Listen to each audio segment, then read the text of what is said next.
bienvenue sur Monaco Info. Sans plus tarder, les titres de votre journal.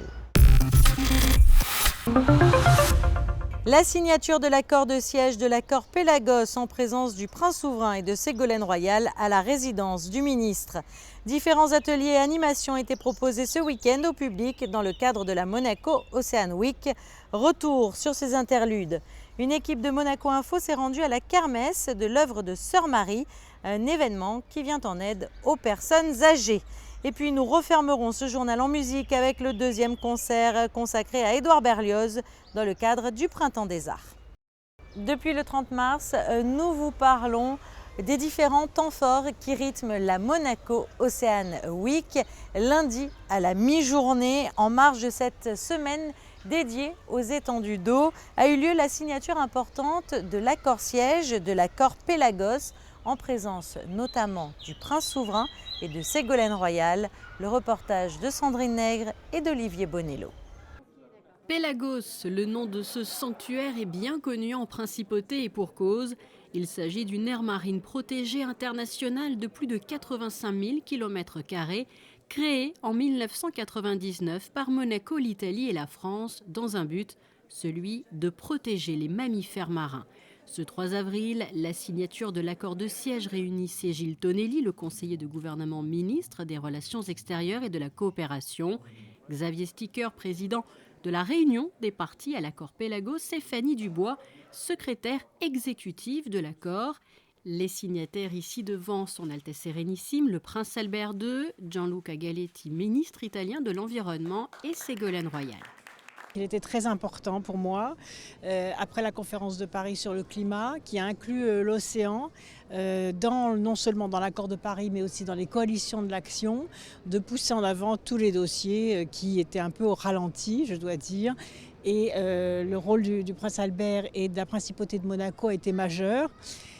Pour ce qui concerne la France, donc j'ai déjà pris un arrêté contraignant tous les navires de plus de 24 mètres à s'équiper de dispositifs anti-collusion. 12 navires français sont déjà équipés, 45 vont l'être dans les prochains jours et les prochaines semaines. Il faut dire que ces collisions sont l'une des principales causes de mortalité non naturelle. Le sanctuaire Pélagos est l'unique aire marine protégée internationale dédiée à ces espèces en Méditerranée. Cette signature donc de l'accord de siège entre le gouvernement princier, les parties et le secrétariat permanent de l'accord Pélagos est un véritable témoignage d'intérêt en faveur de la protection des cétacés dans cette région de la Méditerranée. Cette signature d'accord de siège entre le gouvernement princier et le secrétariat permanent de l'accord Pélagos officialise l'arrivée du secrétariat permanent en principauté de Monaco. Voilà, donc cela se permettra de se rapprocher des autres organisations internationales qui sont déjà en principauté de Monaco, telles que la COBAMS, l'accord Ramoge, l'OHI, etc. Le secrétariat permanent a pour objectif, pour mission, d'assurer la coordination entre les trois pays, la France, l'Italie et la principauté de Monaco, pour parvenir à atteindre les objectifs de l'accord Pélagos, qui est de sauver les mammifères marins en Méditerranée. Il y a encore beaucoup de personnes qui ne savent pas qu'il y a des dauphins et des baleines encore au large de nos côtes. Et de temps en temps, effectivement, ces animaux s'échouent. Et il est important de sensibiliser les gens sur la conduite à tenir en cas d'échouage. Et pour justement accroître cette sensibilisation, les secrétariats permanents des accords Pélagos et ACOBAMS ont organisé conjointement un atelier destiné au grand public au Stars and Bars. Au cœur de ce rendez-vous, l'échouage des cétacés. Sachez par exemple qu'en principauté, vous devez immédiatement contacter la capitainerie du port afin de transmettre plusieurs informations sans toucher l'animal, comme l'espèce de mammifère marin, sa description et la localisation la plus précise. Toujours dans le cadre de la Monaco Ocean Week, d'autres événements étaient organisés un peu partout en principauté. Le Novotel a mis en place dimanche une réunion des réseaux régionaux d'aires marines protégées dans le monde. Malpelo, une histoire, une passion, une conférence qui était donnée aussi dimanche par Sandra Bessudo, la présidente de la fondation Malpelo, mais cette fois au Yacht Club de Monaco. Toujours dans l'antre du milieu marin en Principauté, un collectif de dirigeants et de hautes personnalités qui œuvrent à la protection et à la valorisation de l'océan et de sa faune se sont réunis pour participer à la séance des Océans Elders. Et toujours dans le cadre de la protection des mers et des océans, l'Ocean Week a proposé de très nombreuses animations au grand public tout au long du week-end notamment. L'idée était de rallier le plus grand nombre à la cause des océans. Le reportage de Patricia Navarro, de Serge Prémont, d'Orazio Gaggino et d'Alexandre Gougassian. Quoi de mieux qu'un amuse-bouche préparé par de grands chefs pour sensibiliser le grand public? Marcel Ravin et Joël Garraud faisaient partie des cuisiniers renommés qui ont rejoint le village de la pêche durable installé sur la terrasse du Stars & Bar dans le cadre de l'Ocean Week lancé sous l'égide de la Fondation Prince Albert II de Monaco. L'objectif était d'inviter les visiteurs à prendre conscience des bons gestes à adopter pour préserver certaines espèces marines, les visiteurs mais aussi les professionnels, dont certains comme le Stars & Bar, qui se sont engagés avec la FPA2 pour signer la charte Mr Goodfish. Une grande partie de l'impact qui peut être dommageable sur les équilibres et notamment sur l'équilibre des stocks halieutiques, c'est le comportement que peut avoir le consommateur. Donc il faut donner aux consommateurs la possibilité de comprendre ce qu'il faut faire et si possible ne pas faire en termes de consommation des produits de la mer. Donc de ce point de vue, la Fondation est le correspondant pour toute la façade méditerranéenne du programme Mr Goodfish, dont l'objectif principal est de permettre aux professionnels de la mer, restaurateurs, hôteliers, commerce, distribution, etc., de sensibiliser précisément leurs propres consommateurs à une consommation durable de ces produits de la mer. L'apprentissage des bons gestes et bons réflexes passe souvent par les enfants et des jeux leur étaient donc destinés. En fait, on a mis en place ces petits ateliers, on travaille beaucoup avec les écoles, avec notre association, le CDMM, pour parler de la mer. Et donc là, on a mis ce petit atelier pour montrer qu'on pouvait pêcher. C'était autorisé de pêcher, mais qu'il y avait des règles. Donc là, il y a plein de poissons. Quand les enfants pêchent un poisson, par exemple, là, elle a pêché un sard à tête noire. Tu te rappelles quelle taille il doit faire, le sard à tête noire? Non, il doit faire 15, lui. Alors, on mesure le poisson et on voit si on a le droit de le garder ou pas. Là par exemple il fait moins de 15, donc celui-là on doit le remettre à l'eau. Par contre la sardine, elle doit faire 11 cm. Ouais, je crois que c'était ça. Ah non, c'était 12. Ah si on regarde, elle fait juste la taille, on peut la garder celle-là. Et puis il y a aussi donc il y a la taille et puis l'espèce protégée ou pas. Donc on a mis aussi des mérous à l'intérieur, mérous bruns de Méditerranée, c'est une des espèces protégées qu'on a ici. Donc quand ils pêchent les mérous, on doit les remettre à l'eau puisque les mérous on n'a pas le droit de les pêcher. Autre animation, autre public, les scientifiques du laboratoire de Villefranche ont eux aussi accepté de venir à la rencontre du grand public pour faire découvrir leur travail. Une présentation là également agrémentée d'ateliers très concrets. On propose d'une part de venir voir un peu les objets qu'on utilise, les robots autonomes qu'on utilise pour mesurer différents paramètres dans l'océan, et aussi quelques expériences pour expliquer au grand public comment on peut utiliser par exemple la couleur de l'eau comme information sur les paramètres présents dans les océans. Et enfin, on a une dernière présentation faite sur une sphère digitale pour essayer de mieux représenter comme un globe terrestre les différents paramètres et mesures que l'on peut avoir sur l'océan. Et en marge de cette Ocean Week, signalons également cette initiative de la jeune association TAF, The Animal Fund. Des ateliers ludiques ont été installés sur les plages du Larvoto pour éveiller les jeunes, notamment à la pollution plastique des mers, ainsi que leur rivage. Avec l'aide de Pierre Frolla, le champion d'apnée, et de l'école bleue qu'il a créée, les bénévoles de TAF n'ont pas manqué d'idées pour alerter le public. Notre but, c'est enlever les bouteilles en plastique et c'est pour ça qu'on a créé tous ces jeux ici. On a 11 ateliers de différents jeux où on va jouer avec les enfants, comme le bowling et le basket et tout ça, pour sensibiliser ce qu'on peut faire avec les bouteilles et les dangers avec les bouteilles qui vont rentrer dans l'océan et qui ne fait que des dégâts pour les océans et les mammifères, quoi. L'association TAF souhaite aussi se rendre dans les écoles pour sensibiliser les enfants, quand sa présidente rappelle que les bouchons des bouteilles plastiques sont aujourd'hui les objets les plus répandus dans les océans, et alors qu'une bouteille plastique met en moyenne 450 ans avant de se désintégrer. Toujours dans le cadre de la Monaco Ocean Week, d'autres événements étaient organisés un peu partout en Principauté. Le Novotel a mis en place dimanche une réunion des réseaux régionaux d'aires marines protégées dans le monde.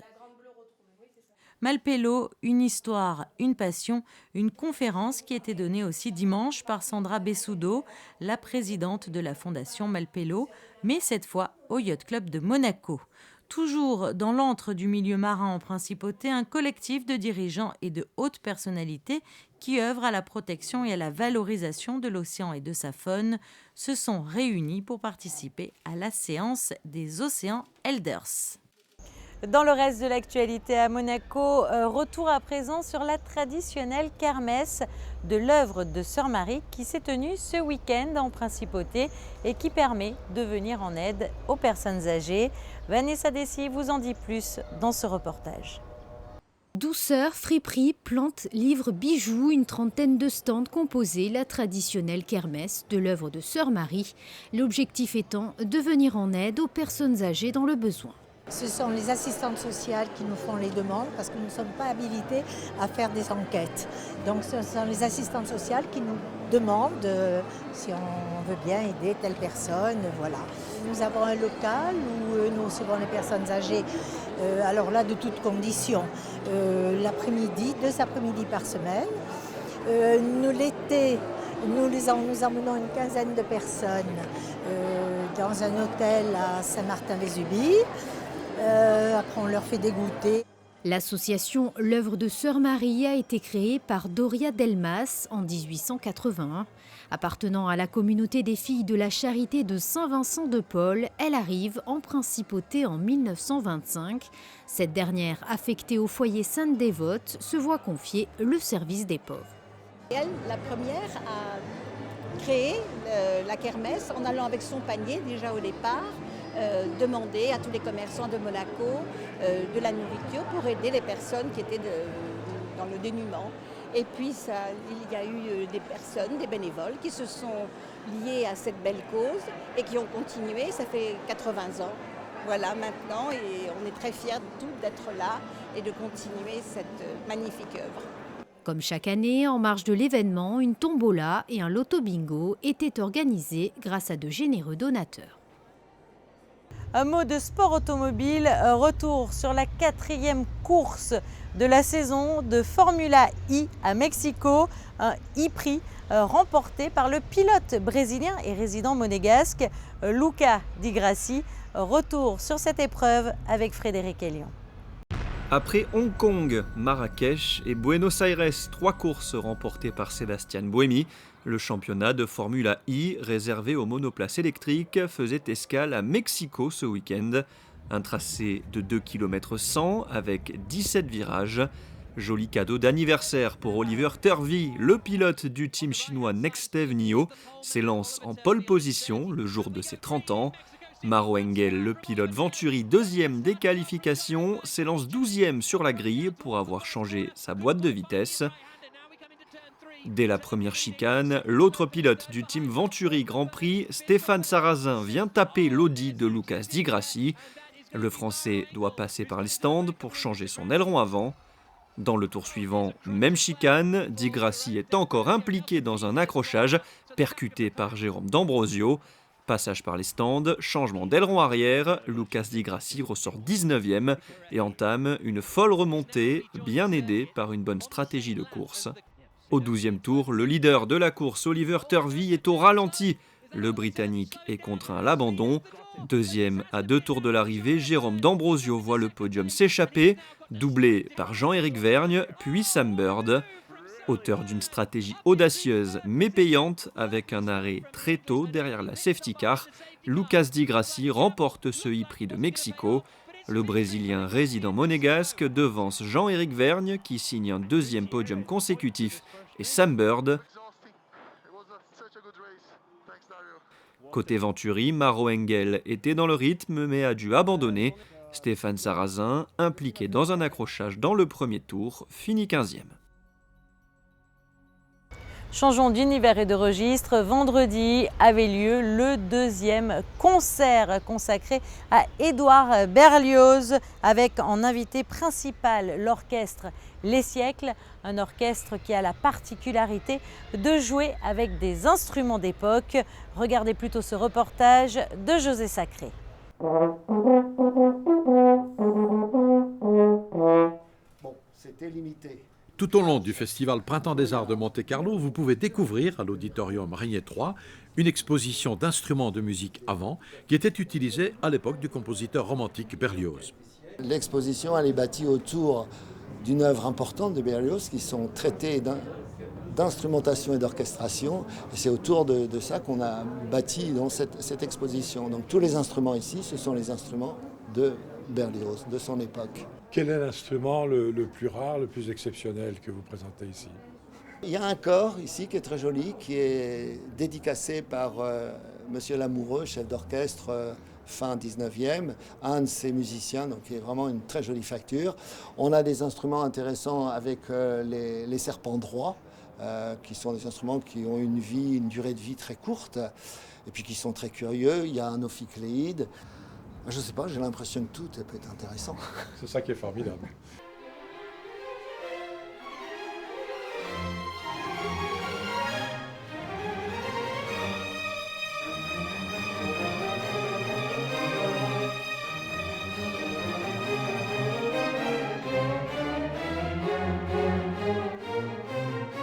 C'est sur ces instruments que joue l'orchestre Les Siècles, qui, sous la direction de François-Xavier Roth, a donné vendredi 31 mars un concert entièrement composé d'œuvres de Berlioz. Cet orchestre que j'ai créé en 2003, c'est un orchestre français qui a une particularité, c'est qu'on joue chaque musique sur les instruments de l'époque à laquelle la musique a été composée. Donc c'est un orchestre un peu caméléon qui va changer d'instrument en fonction des époques et des musiques, avec un goût particulier pour la musique française, comme aujourd'hui avec Hector Berlioz.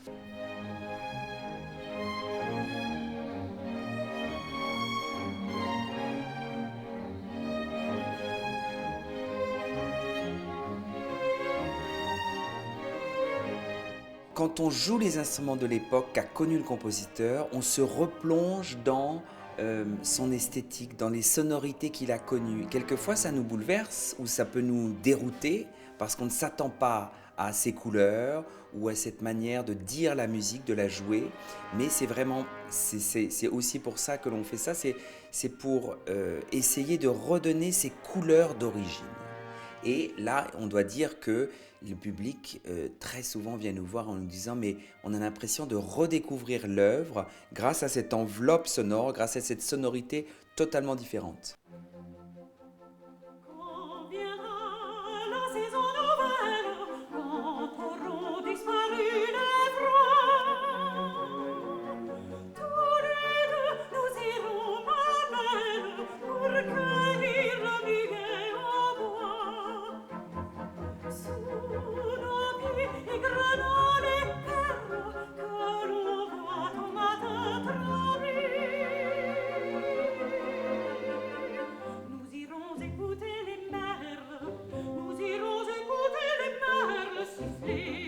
Après l'ouverture des Francs-Juges, l'orchestre Les Siècles, sous la direction de François-Xavier Roth, a interprété les Nuits d'été de Berlioz avec en soliste la mezzo-soprano Marie Lenormand, puis avec en soliste l'altiste Adrien Lamarca, la sublime symphonie en 4 parties avec alto principal opus 16, Harold en Italie, d'Hector Berlioz, bien sûr.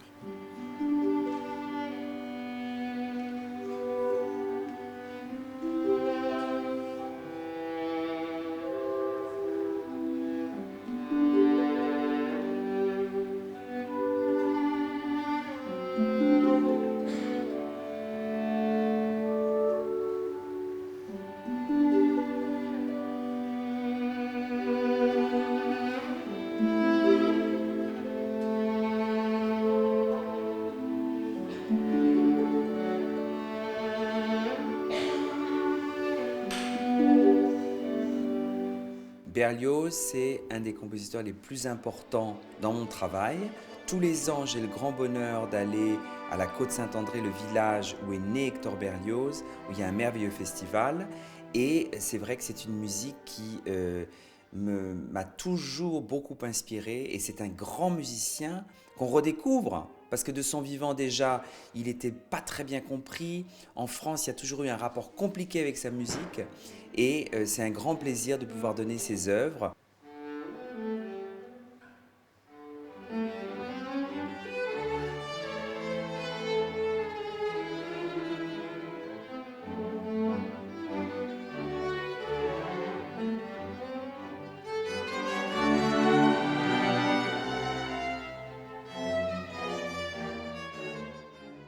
Il est à présent temps de passer en revue votre carte météorologique.